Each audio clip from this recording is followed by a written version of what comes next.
Hello friends, সবাইকে welcome জানাই নতুন একটি ভিডিওতে।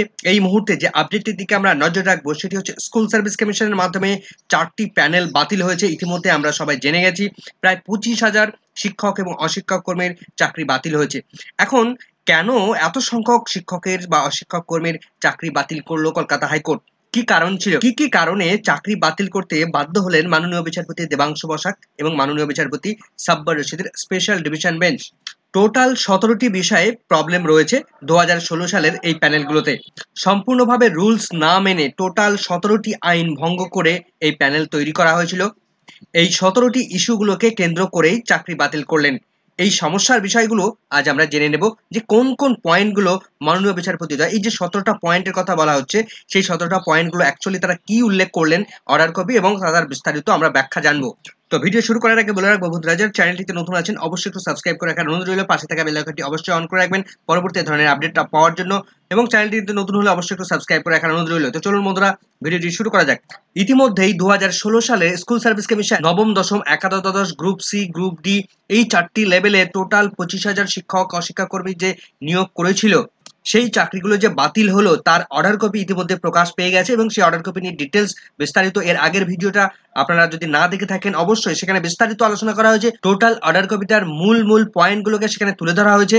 তো এই ভিডিওতে শুধুমাত্র আমরা যে বিষয়গুলোতে সমস্যা রয়েছে, যে 17টা আইন ভঙ্গ করা হয়েছে, সেই 17টা আইনকে আমরা তুলে ধরবো। তো স্কুল সার্ভিস কমিশনের এই 4টি প্যানেলের মধ্যে সব থেকে বড় যে সমস্যাটা হয়েছে সেটা হচ্ছে ফাঁকা ওএমআর শিট জমা করে তারা প্রথম দিকে র্যাঙ্ক করেছে এবং প্রথম দিকে তারা চাকরি নিয়েছে। অর্থাৎ অরিজিনাল ওএমআর এ সেখানে দেখা যাচ্ছে যে সে 1টা, 2টো, 3টে, 4টে, 5টা এরকম গোল করেছে, কিন্তু তাকে ফুল মার্কস দেওয়া হয়েছে 55-এর মধ্যে তাকে 54, 53 এভাবে ফুল মার্কস দেওয়া হয়েছে, এবং মেরিট লিস্টের একদম ফার্স্ট প্রথম দিকের র্যাঙ্কে তাকে রাখা হয়েছে। তো অর্ডার কপির মধ্যেই সেই বিষয়গুলোকে উল্লেখ করা হয়েছে। Illegalities of the selection process, যে সিলেকশন প্রসেসটা হয়েছে সেখানে যে বিষয়গুলোতে ইলিগ্যালিটি রয়েছে সেগুলোকে তুলে ধরা হয়েছে। তো অর্ডারের 10 নম্বর পয়েন্টে বলা হচ্ছে appointments had been given to persons who submitted blank OMR sheet. অর্থাৎ যারা ব্ল্যাঙ্ক ওএমআর শিট জমা করেছে তারা অ্যাপয়েন্টমেন্ট পেয়ে গেছেন। ছোট্ট আমরা একটা এক্সাম্পল হিসেবে আমরা দেখে নেব কিভাবে ব্ল্যাঙ্ক ওএমআর শিট তারা জমা করেছে অথচ তাদের র্যাঙ্ক কিভাবে, কোন পজিশনে র্যাঙ্ক রয়েছে সেটা আপনারা এক্সাম্পল হিসেবে দেখলে বুঝতে পারবেন। তো 2016 সালে রিক্রুটমেন্টের যে মেরিট লিস্ট প্রকাশ করেছিল স্কুল সার্ভিস কমিশন, সেই মেরিট লিস্ট আমরা দেখতে পাচ্ছি। তো এখানে যেটা দেখতে পাচ্ছি, সাবজেক্ট জিওগ্রাফি সাবজেক্টের ক্ষেত্রে দেখতে পাচ্ছি বেঙ্গলি মিডিয়াম, এবং ক্যাটাগরি দেখতে পাচ্ছি এসসি ক্যাটাগরি, এবং জেন্ডার হচ্ছে মেল ফিমেল উভয় জেন্ডার, এবং এমপ্যানেল, অর্থাৎ এটা হচ্ছে ফাইনাল মেরিট লিস্ট। তো প্রথম যে ক্যান্ডিডেটটা রয়েছে তার রোল নাম্বার এখানে রয়েছে, নাম কি ইন্দিরা বর্মন, তার ক্যাটাগরি হচ্ছে এসসি ক্যাটাগরি, তিনি ফিমেল ক্যান্ডিডেট এবং তিনি এমপ্যানেল হয়েছেন, দেখুন র্যাঙ্ক নাম্বার 1। তো এই ইন্দিরা বর্মন তার ওএমআর শিট আমরা দেখব। তো তার ওএমআর শিটে, অরিজিনাল ওএমআর শিটে আমরা চলে এসেছি, দেখতে পাচ্ছি আমরা। তো আমি দেখাবো মূল যে বিষয়টার দিকে, অর্থাৎ তিনি কটা কোশ্চেনের মধ্যে অ্যান্সার করেছেন সে বিষয়টা দেখাবো। আগে সিগনেচারটা দেখুন, এখানে ইন্দিরা বর্মন তিনি সিগনেচার করেছেন এবং তিনি কটা অ্যান্সার করেছেন। টোটাল রোতে এই কলামগুলোতে 11টা করে প্রশ্ন রয়েছে, এখানে তিনি 4টে অ্যান্সার করেছেন, এখানে 4টে অ্যান্সার করেছেন, এই দুটোতে কোনো অ্যান্সার করেননি, এখানে 2টো অ্যান্সার করেছেন। অর্থাৎ টোটাল তিনি 10টা প্রশ্ন অ্যাটেম্প করেছিলেন। তো 10টা প্রশ্নের ক্ষেত্রে ধরে নিলাম তিনি 10ই পেলেন। সেখানে ফুল মার্কস যেহেতু 55, তাকে দেওয়া হয়েছে 54 নম্বর। এসসির মেল ফিমেল ক্যাটাগরিতে তাকে 1 নম্বর পজিশনে রাখা হয়েছে, এমপ্যানেল নাম্বার 1, তিনি 1 নম্বর পজিশনে থেকে তাকে প্রথমেই চাকরি দেওয়া হচ্ছে। তাহলে কিভাবে দুর্নীতি করেছে সেটা কিন্তু আপনারা পরিষ্কার চোখে দেখতে পাচ্ছেন। তো এই জিওগ্রাফি সাবজেক্টের এসসি ক্যাটাগরিতে প্রথম 1 থেকে 15-16 নম্বরে যারা রয়েছেন, এই পেজে যারা রয়েছেন, প্রত্যেককেই এই ব্ল্যাঙ্ক ওএমআর শিট বা ফাঁকা ওএমআর শিট অল্প দুটো একটা অ্যান্সার করে তারা, অর্থাৎ প্রথম র্যাঙ্কেই একদম তারা চাকরি পেয়ে গেছেন। এটা আমরা 9-10 লেভেলের ক্ষেত্রে দেখছি। এবার এই প্যানেলের মধ্যে 2 নম্বর যে সমস্যাটা রয়েছে, 2 নম্বর যে ইস্যুটাকে কেন্দ্র করে এই প্যানেলটাকে বাতিল করা হয়েছে, সেটা হচ্ছে প্যানেলের মধ্যে নাম তার নেই অথচ তিনি নিয়োগপত্র পাচ্ছেন। অর্থাৎ প্যানেলের মধ্যে মেরিট লিস্টেড হননি অথচ তিনি অ্যাপয়েন্টমেন্ট পেয়ে গেছেন, চাকরি পেয়ে গেছেন, স্কুলে জয়েন করে গেছেন। তো আমরা দেখবো অর্ডার কপির মধ্যে কি উল্লেখ করা রয়েছে। তো 9 নম্বর পয়েন্টে উল্লেখ করা রয়েছে, দেখুন appointments had been given to persons who were not even in the panel. প্যানেলের মধ্যে সেই ক্যান্ডিডেট নেই অথচ তাকে, সেই সমস্ত ব্যক্তিকে অ্যাপয়েন্টমেন্ট দিয়েছে স্কুল সার্ভিস কমিশন। তাহলে কিভাবে ইলিগ্যালিটি হয়েছে সেটা কিন্তু আমরা বুঝতে পারছি। 3 নম্বর যে সমস্যাটি তৈরি করেছে, যে 3 নম্বর যে পজিশনটার কথা বলা হয়েছে, 3 নম্বর ইস্যুটা হচ্ছে র্যাঙ্ক জাম্প করে সেই সমস্ত শিক্ষকদের নিয়োগ করেছে স্কুল সার্ভিস কমিশন। কিভাবে র্যাঙ্ক জাম্প করে স্কুল সার্ভিস কমিশন চাকরি দিল? তো মনে করুন এটা একটা ওয়েটিং লিস্ট। তো মূল প্যানেলের মধ্যে যদি কোনো ক্যান্ডিডেট চাকরি না নিয়ে থাকেন, তাহলে ওয়েটিং লিস্ট থেকে তিনি চাকরি পাবেন, এবং তিনি চাকরি পাবেন কে? প্রথম যিনি থাকবেন, ১ নম্বর যে পজিশনে যিনি থাকবেন, যার র্যাঙ্ক ১ থাকবে, তিনি কিন্তু প্রথম চাকরিটা পাবেন। কিন্তু স্কুল সার্ভিস কমিশন তারা কি করেছে? ১ নম্বর যে পজিশনে আছেন, ১ নম্বর পজিশনে যিনি আছেন, তাকে না ডেকে তারা হ্যাপাজার্ডলি ভাবে ধরুন ডেকে দিল ৭ নম্বর ক্যান্ডিডেটকে। কিন্তু কিভাবে ডেকে দিল ৭ নম্বর ক্যান্ডিডেটকে, কিভাবে আইডেন্টিফাই করলো? ৭ নম্বর ক্যান্ডিডেট হয়তো টাকা পয়সা নিয়ে তাদের কাছে গিয়েছিল, বা কোনো সূত্র মারফত, বা কোনো দালাল মারফত, কোনো এজেন্ট মারফত ইনি টাকা দিয়েছেন, তার ফলে তাকে কাউন্সিলিং প্রক্রিয়া ডেকে দিয়েছে, বা তার অ্যাপয়েন্টমেন্ট দিয়ে দিয়েছে সরাসরি। তাহলে প্রথম থেকে এই ৬ জন ক্যান্ডিডেট তারা কিন্তু ডিপ্রাইভ হয়ে গেলেন যে চাকরিটা পাওয়ার কথা ছিল প্রথম জন ক্যান্ডিডেটের। সেক্ষেত্রে পরিষ্কার বোঝা যাচ্ছে স্কুল সার্ভিস কমিশন তারা র্যাঙ্ক জাম্প করে চাকরি দিয়েছে। ৪ নম্বর যে সমস্যার কারণে প্যানেল বাতিল হলো, সেই সমস্যাটি আমরা দেখছি। প্যানেলের মেয়াদ উত্তীর্ণ হওয়ার পরেও কাউন্সিলিং, অর্থাৎ প্রত্যেকটা প্যানেলের একটা নির্দিষ্ট মেয়াদ থাকে, সেই মেয়াদ পেরিয়ে যাওয়ার পর সেই প্যানেল থেকে আর কখনোই নিয়োগ করা সম্ভব হয় না, বা নিয়োগ করতে পারে না সেই সংস্থা। কিন্তু স্কুল সার্ভিস কমিশন তারা কিন্তু সেটা করেছে। ১১ নম্বর পয়েন্টে যেটা বলা হচ্ছে, appointments had been given persons after expire of the panel. Panel expire করে যাওয়ার পর বেশ কিছু ক্যান্ডিডেটকে তাদেরকে অ্যাপয়েন্টমেন্ট দেওয়া হয়েছে। তো স্কুল সার্ভিস কমিশনের যে প্যানেল, সেই প্যানেলের মেয়াদ থাকাকালীন অবস্থায় টোটাল সপ্তম ফেজ পর্যন্ত কাউন্সিলিং প্রক্রিয়া বৈধভাবে হয়েছিল। সপ্তম ফেজের পর যখন অষ্টম ফেজের জন্য কাউন্সিলিং প্রক্রিয়া ডেকেছিল, সেই ফেজটা সম্পূর্ণভাবে ইলিগাল ভাবে, অর্থাৎ প্যানেল এক্সপায়ার করে যাওয়ার পর এই অষ্টম ফেজের কাউন্সিলিং যারা অংশগ্রহণ করেছিলেন, লিগাল ভাবে সেই নিয়োগ প্রক্রিয়াটি করা হয়েছে। তো ৫ নম্বরে প্যানেলের মেয়াদ উত্তীর্ণ হওয়ার পর যদি কাউন্সিলিং হয়, তাদের তো নিয়োগপত্র দিতেই হবে। তো সেক্ষেত্রে নিয়োগপত্র দিয়েছে, তাই প্যানেলের মেয়াদ উত্তীর্ণ হওয়ার পরে তাদের নিয়োগপত্র দিয়েছে স্কুল সার্ভিস কমিশন। অর্থাৎ রেকমেন্ডেশন করেছিল স্কুল সার্ভিস কমিশন, কিন্তু অ্যাপয়েন্টমেন্ট দিয়েছিল, নিয়োগপত্র দিয়েছিল মধ্যশিক্ষা পর্ষদের মধ্য দিয়ে। তো সেটাই বলা হচ্ছে, counselling had been held subsequently to the expiry of the panel. Panel expire করে যাওয়ার পর তাদেরকে কাউন্সিলিং প্রক্রিয়া রাখা হয়েছিল। ৬ নম্বরে নিচু র্যাঙ্কে থাকা ক্যান্ডিডেটদেরকে নিয়োগ করেছে স্কুল সার্ভিস কমিশন। তো এটাই তার অর্ডার কপির মধ্যে উল্লেখ করা রয়েছে।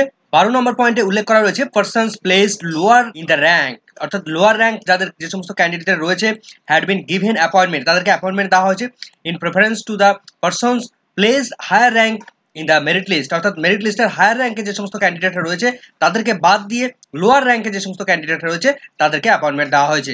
৭ নম্বর যে ইস্যুটা রয়েছে, ৪টি ক্যাটেগরিতে শূন্য পদের থেকেও বেশি নিয়োগ করা হয়েছে, অর্থাৎ যা ভ্যাকেন্সি ছিল সেই ভ্যাকেন্সির তুলনায় আরো অতিরিক্ত এক্সট্রা ভাবে নিয়োগ করেছে। ৮ নম্বর পয়েন্টে সেটাই উল্লেখ করা হয়েছে, appointments higher than the declared vacancies had been given in the respect of all 4 categories. অর্থাৎ এই যে ৪টি ক্যাটাগরির মধ্যে টোটাল যে ভ্যাকেন্সিগুলো ছিল, যে ডিক্লেয়ার্ড ভ্যাকেন্সিটা করা হয়েছিল, সেই ভ্যাকেন্সির তুলনায় আরো বেশি পরিমাণ ভ্যাকেন্সিতে স্কুল সার্ভিস কমিশন রিক্রুটমেন্ট করেছে। ৮ নম্বরে প্রকাশিত হয়নি নম্বর সহ চাকরি প্রার্থীদের কোনো রকম মেরিট লিস্ট, অর্থাৎ কোনো ক্যান্ডিডেট কত কি মার্কস পেয়েছিলেন সেই বিষয়টা ক্যান্ডিডেটদের জানানো হয়নি। শুধুমাত্র ক্যান্ডিডেটদেরকে নট কল ফর ভেরিফিকেশন দেখানো হয়েছিল, কিন্তু সেখানে সেই ব্যক্তি কত নম্বর পেয়েছিল সেটা জানানোর অবশ্যই দরকার ছিল। ১৩ নম্বর পয়েন্টে উল্লেখ করা রয়েছে, merit list containing the marks obtained by the respective candidates had never been published. অর্থাৎ কোনো ক্যান্ডিডেট তিনি কত মার্কস পেয়েছিলেন সেটা কখনোই স্কুল সার্ভিস কমিশন তারা তাদের ওয়েবসাইটে প্রকাশ করেনি, বা ক্যান্ডিডেট নিজেও লগ ইন করে কখনোই তিনি জানতে পারেননি তিনি কত পেয়েছেন।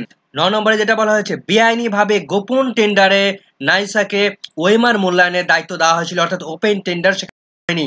তো প্রথম পয়েন্টেই কিন্তু এই বিষয়টা উল্লেখ করা রয়েছে, school service commission had appointed an agency, এমন একটা এজেন্সিকে তারা অ্যাপয়েন্টেড করেছিল কি করার জন্য? ওএমআর শিটকে স্ক্যান অ্যান্ড এভালুয়েশন করার জন্য, namely Nysa for the purpose of scanning and evaluating the OMR sheets by a closed door tender process in violation of Article 14 and 16 of the Constitution of India। অর্থাৎ যে কোনো tender process করতে গেলে সেটাকে open ডোরের করা দরকার, সেখানে যে কেউ এসে টেন্ডার করতে পারে। কিন্তু এখানে ইচ্ছাকৃতভাবে এই নাইসা কোম্পানিকে ওএমআর স্ক্যান এবং মূল্যায়ন করার জন্য তাকে সরাসরি ইচ্ছাকৃতভাবে বরাদ দেওয়া হয়েছিল, যেটা সম্পূর্ণভাবে ভারতীয় সংবিধানের আর্টিকেল ১৪ এবং আর্টিকেল ১৬কে ভায়োলেট করে। ১০ নম্বরে যে অনিয়ম করা হয়েছিল, নাইসা আবার তৃতীয় একটা এজেন্সিকে দিয়ে নিয়োগ করেছিল, যা সম্পূর্ণরূপে বেআইনি। তো এই তৃতীয় সংস্থাটির নাম কি দেখবো আমরা অর্ডার কপির মধ্যে। ২ নম্বরে সেটা বলা হয়েছে সাস এজেন্সিস, অর্থাৎ এই নাইসা এজেন্সি তারা কি করেছে, হ্যাড এনগেজ, তারা একটা এনগেজ করেছে কি অ্যানাদার এজেন্সি, অন্য আরেকটি এজেন্সিকে এনগেজ করেছে, namely data Scantech to scan the OMR sheet.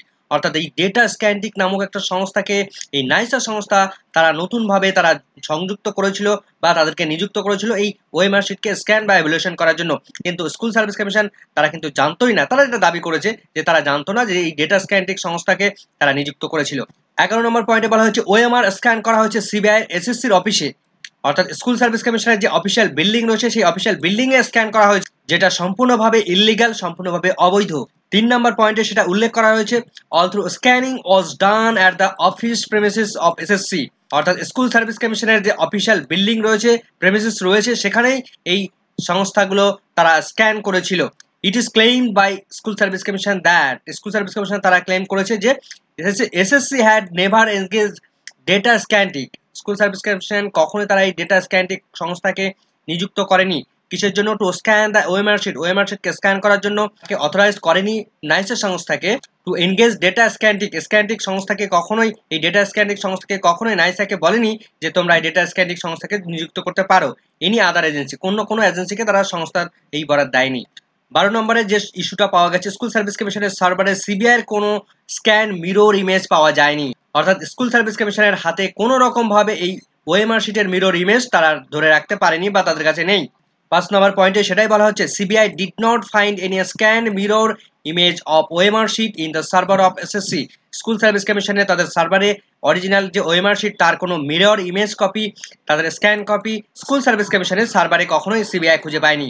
13 নম্বর যে ইস্যুটা জানানো হয়েছে, প্রার্থীদের আরটিআইতে যে স্ক্যান কপি দিয়েছে স্কুল সার্ভিস কমিশন, সিবিআই তাদের সার্ভারে তা খুঁজে পায়নি। অর্থাৎ কোনো ক্যান্ডিডেটকে যখন আরটিআই রিপ্লে দেওয়া হচ্ছে এবং তার যে কোথা থেকে দেওয়া হচ্ছে সেই আরটিআই রিপ্লেগুলো, সেই যে আরটিআই রিপ্লে দেওয়া হলো, যে তথ্যটা দেওয়া হলো, সেই তথ্যটা স্কুল সার্ভিস কমিশন কোথায় পেলো সেটা কিন্তু সিবিআই খুঁজে পায়নি। সেটাই 7 নম্বর পয়েন্টে বলা হচ্ছে school service commission had provided scan OMR sheets to RTI applicants in the year 2018 থেকে 2023 সালের মধ্যে, ক্লেমিং দ্যাট, সেখানে ক্লেম করা হচ্ছে যে such OMR sheet were from its database all through CBI did not find any OMR sheet in the server of SSC, অর্থাৎ school service commission তারা 2018 থেকে 2023 সালের মধ্যে যে আরটিআই রিপ্লেগুলো দিয়েছিল, তারা দাবি জানিয়েছিল যে তাদের ডেটাবেসের মধ্যে সেই সমস্ত ডেটাগুলো তাদের কাছে রয়েছে বা সেই ওএমআর শিটের ডেটাগুলো তাদের কাছে রয়েছে, কিন্তু সিবিআই যখন ইনভেস্টিগেশন করে তখন তাদের কাছে এই সমস্ত ডেটাগুলো কখনোই তারা সিবিআই খুঁজে পায়নি। 14 নম্বরে যে ইস্যু নিয়ে আসা হয়েছে স্ক্যান কপি না রেখেই আসল ওএমআর শিট নষ্ট করে ফেলেছে স্কুল সার্ভিস কমিশন, অর্থাৎ অরিজিনাল ওএমআর শিটকে সম্পূর্ণভাবে ডিস্ট্রয় করে ফেলেছে তার স্ক্যান কপি তারা স্টোর না করেই। 6 নম্বর পয়েন্টে সেটাই বলা হচ্ছে OMR sheet had been destroyed, OMR শিটকে সম্পূর্ণভাবে ফেলা হয়েছে without the scan mirror image being preserve in the server of SSC, অর্থাৎ স্কুল সার্ভিস কমিশনের তাদের যে সার্ভার রয়েছে সেই সার্ভারে সংরক্ষিত না রেখে, তার মিরর ইমেজ না রেখে সম্পূর্ণভাবে অরিজিনাল ওএমআর শিটটিকে ডিস্ট্রয় করে ফেলেছে। 15 নম্বর যে সমস্যাটা করেছে, 15 নম্বর যে ইস্যুটা রয়েছে, রিক্রুটমেন্ট রুলস না মেনে 4টি স্তরে দেদারভাবে নিয়োগ করেছে স্কুল সার্ভিস কমিশন, সেটাই 17 নম্বরে বলা হয়েছে recruitment rules governing the 4 categories had never bin either in letter or spread, অর্থাৎ স্কুল সার্ভিস কমিশনের যে রিক্রুটমেন্ট রুলস রয়েছে সেই রুলস তারা কখনোই মান্য করে তারা রিক্রুটমেন্ট প্রসেস কন্ডাক্ট করেনি। 16 নম্বর পয়েন্টে যে অবৈধভাবে তারা নিয়োগ করেছে, অবৈধ নিয়োগ প্রাপ্তদের জন্য সুপার নিউমেরিক পোস্ট তৈরি করেছিল স্কুল সার্ভিস কমিশন, অর্থাৎ তাদের জন্য স্পেশালি ভাবে পারমিশন নিয়ে তাদের জন্য ভ্যাকেন্সি ক্রিয়েট করে তাদেরকে রিক্রুটমেন্ট করেছিল। তো 16 নম্বর পয়েন্টে সেটাই বলা হচ্ছে school service commission had applied for permission to create supernumerary post to accommodate the illegal appointees, অর্থাৎ স্কুল সার্ভিস কমিশন তারা হায়ার অথরিটির কাছ থেকে পারমিশন নিয়েছিল ক্রিয়েট করার জন্য, সুপার নিউমেরিক পোস্ট ক্রিয়েট করার জন্য, এবং এই ইলিগাল যে সমস্ত অ্যাপয়েন্টমেন্ট যাদেরকে দেওয়া হচ্ছে তাদেরকে অ্যাকোমোডেট করার জন্য, অর্থাৎ চাকরি দেওয়ার জন্য এই সুপার নিউমেরিক পোস্ট তারা ক্রিয়েট করে তাদেরকে চাকরি দিয়েছিল।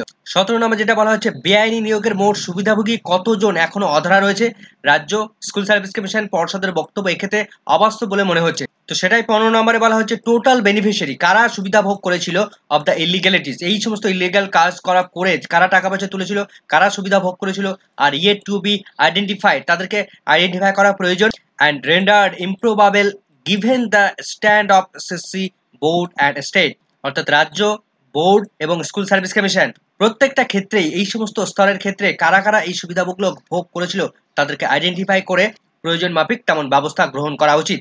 তাহলে টোটাল এই 17টি পদ্ধতিতে স্কুল সার্ভিস কমিশন তারা দুর্নীতি করেছিল, 17টি বেনিয়ম করে, অনিয়ম করে, বিভিন্ন অবৈধ টাকা পয়সা দিয়ে অনেক প্রচুর পরিমাণে ক্যান্ডিডেটদেরকে তাদেরকে ইনক্লুড করেছিল স্কুল সার্ভিস কমিশন।